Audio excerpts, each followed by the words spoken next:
Welcome back. Now, building RAG systems is not enough. We should also know how to evaluate such systems. This video will give you an introduction into RAG evaluation metrics. The key focus here is to understand how to evaluate a RAG system by leveraging certain metrics in certain stages of the RAG system, basically focusing on retrieval and generation metrics. Let's understand what are the key RAG evaluation points and metrics. There are two major evaluation points in a RAG system. Now, the typical flow of the RAG system is shown here. You have the input question. The vector database retriever will retrieve relevant documents, which will then go into the large language model, where the LLM will generate a response based on the context and the question. So there are two major evaluation points in a RAG system. The first one is the database retriever itself, evaluating the performance of the retrieval. And the second one is the response generator, evaluating the quality of the responses generated by the LLM. The relevant metrics are also shown here. For retriever metrics, you have contextual precision, recall relevancy. For generator metrics, you have answer relevancy, faithfulness, hallucination checks, and LLM as a judge. So we'll dive into each of these in more detail. Let's understand the major RAG evaluation metrics now in a bit more detail.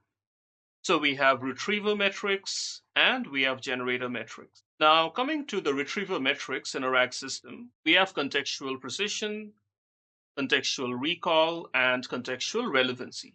So using these three metrics, we can retrieve or rather evaluate the performance of the retrieval system. Let's understand contextual precision. So contextual precision basically measures whether your retrieved context document chunks from the vector database, also known as nodes, are relevant to the input query, the input question, and is it that the relevant chunks are ranked higher than the irrelevant ones? So it just does not only see, okay, how many relevant chunks did you retrieve, which are useful to answer the given question, but also is it that the relevant chunks are having a higher rank than the irrelevant chunks? So overall, higher context precision score represents overall a better retrieval system which can correctly rank relevant nodes higher.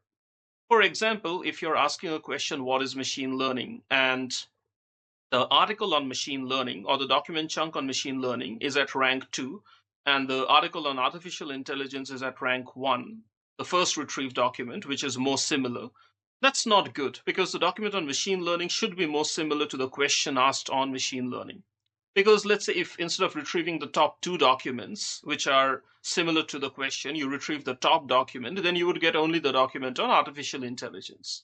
So that is where higher context precision means your retrieval system is pretty good in the way that the documents which are more relevant, more similar to the user question are being ranked much higher and they are at the correct rank. What about context recall? So in terms of contextual recall, this metric measures the extent of which the retrieved context document chunks, again, your retrieved nodes from the vector database, aligns with the expected response answer, also known as the ground truth reference. So for any question, typically if you're creating a RAG evaluation dataset, what you should always have is, okay, this is a question. This is the expected human response. So that is like, okay, given this question, this should be the answer which the LLM should generate, or the LLM generated response should be as close to this answer.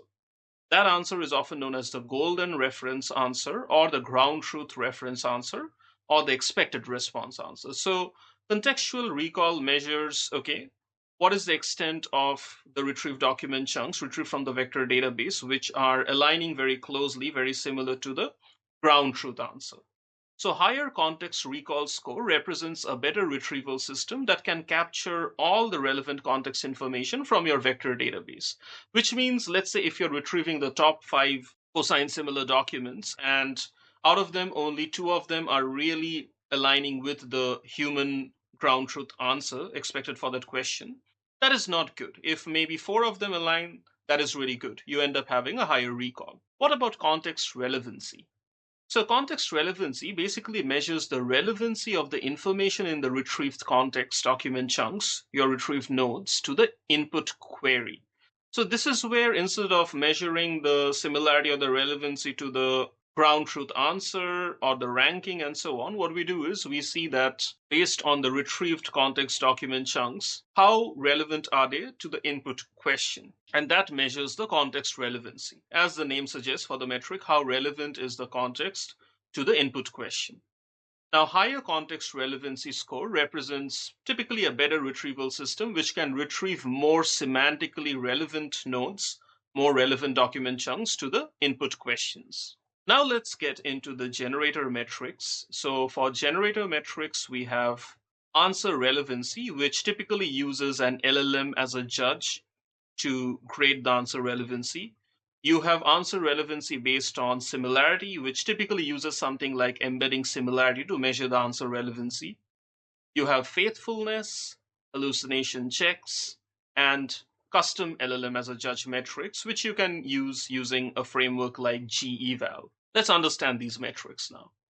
So what is answer relevancy, which is the LLM-based approach? So answer relevancy measures the relevancy of the information in the LLM generated response to the provided input query using an LLM as a judge.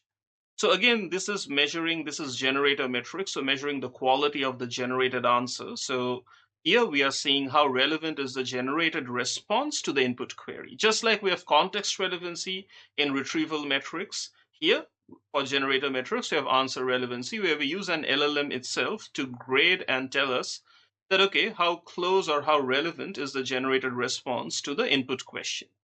Now, higher answer relevancy shows that the LLM generator is able to generate better quality, relevant responses for input questions. Now, what about the similarity-based approach of checking answer relevancy? The simple approach here is you again measure the relevancy of the generated response to the input question by using semantic similarity, just like cosine embedding similarity between the response, but you don't just measure the similarity between the response and the query. You first use an LLM to give it the answer, the response, and make it generate some potential questions which could have been asked given that answer. And then you measure the similarity of the user input query to those LLM generated queries. So in short, the similarity based answer relevancy tries to measure semantic similarity or cosine embedding similarity between LLM generated queries from the generated response and the actual input query. Higher answer relevancy again shows that the LLM generator is able to generate better quality relevant responses to input questions. What about faithfulness? So faithfulness measures if the information in the generated response factually aligns with the contents of the retrieved context document chunks, also known as the nodes. So obviously, if the generated response is not aligning with the retrieved context, that is again an indication towards hallucination or the LLM not being grounded, that okay, it's not answering the question based on the context.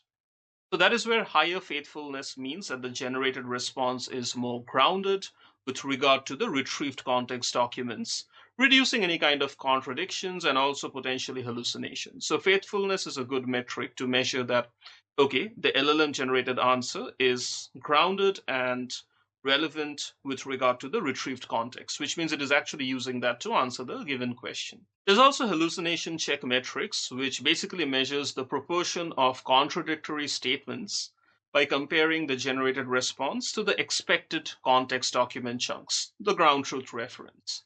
So again, for any question, you should also have potential source document chunks which should be retrieved to answer that question.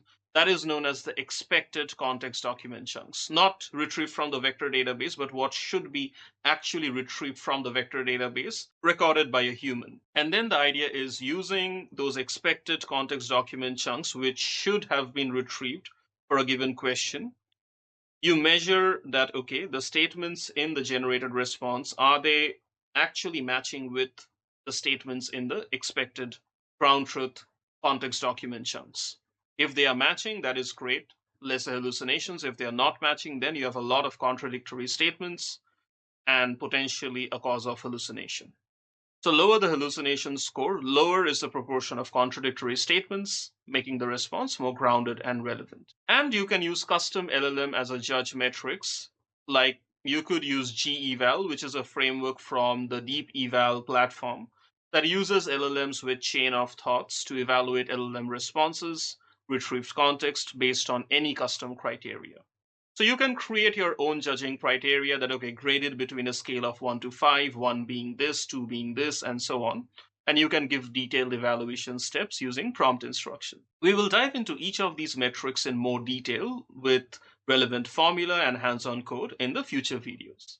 That's it for this video. I'll see you in the next one. Thank you.